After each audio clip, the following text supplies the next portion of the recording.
महादेव शम्भो गिरीश त्रिशूलं स्वैदं समस्तं विभाति तयस्मात् शिवदान्यथा दैवतं नाभिजाने शिवोऽहं शिवोऽहं शिवोऽहं शिवोऽहम्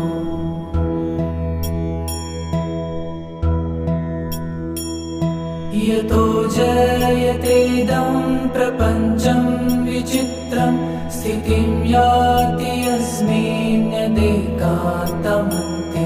सकर्मादिहीनं स्वयं ज्योतिरात्मा